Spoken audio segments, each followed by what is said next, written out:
Back to that story about American citizens being warned not to travel to high-profile tourist sites in Europe because of the threat of an al-Qaeda terror attack. Let's go live to central London and speak to American journalist Beth Gardner. Beth, we're expecting more detail perhaps to emerge from the State Department later, but we assume that they wouldn't have gone public unless there was something of substance. Well, yes, it is a little bit early right now. We have not had an official announcement from the State Department, but there have been some reports coming out of Washington late yesterday and this morning. It's a little bit unclear exactly what they are going to announce, and as you say, it does sound quite vague. One thing that seems clear is that I think there may have been some internal debate and discussion within the State Department over this and exactly how this alert would be worded. What we first heard yesterday, some of the reports that came out early, were that this was going to be a warning to Americans to avoid public places in Europe.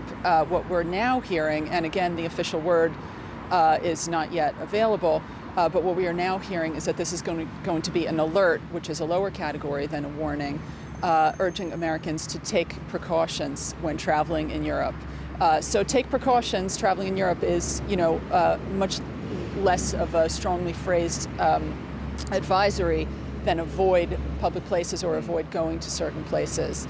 So again, the official announcement is yet to be made, but it sounds as if there's some back and forth within the State Department over this, and some shifting of the language. So we'll have to see what they say. Yes. But it does look now like an alert warning people to exercise caution, not instructing them to avoid any particular place. The argument being, of course, you're doing the terrorist work for them if you're dissuading people from travelling freely or spending money on leisure tourism and so on. However, we do know that there has been more electronic eavesdropping, intelligence gathering that way, and perhaps that is the conduit where this has emerged.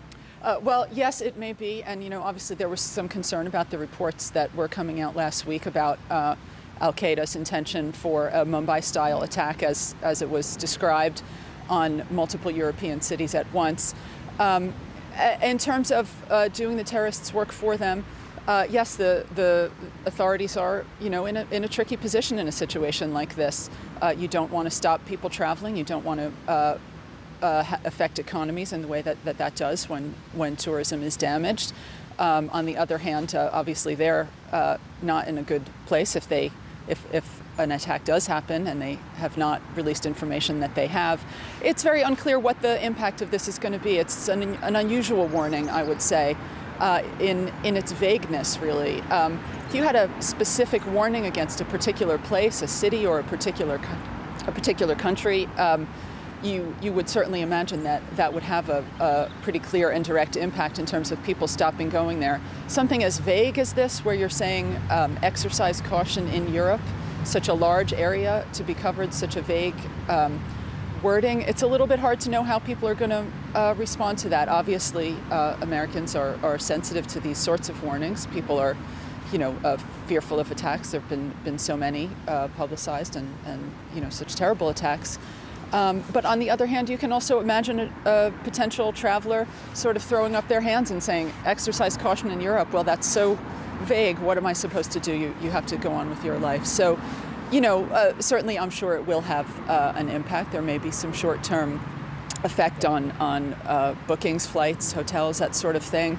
But over the medium term and the long term, unless there is actually an attack, something that happens to substantiate these warnings, it's hard to see, I would think at this point, with this type of warning, that it's going to be a major impact on travel along the lines of, what happened after 9/11, or even the impact on British travel after the foot and mouth epidemic back in 2001.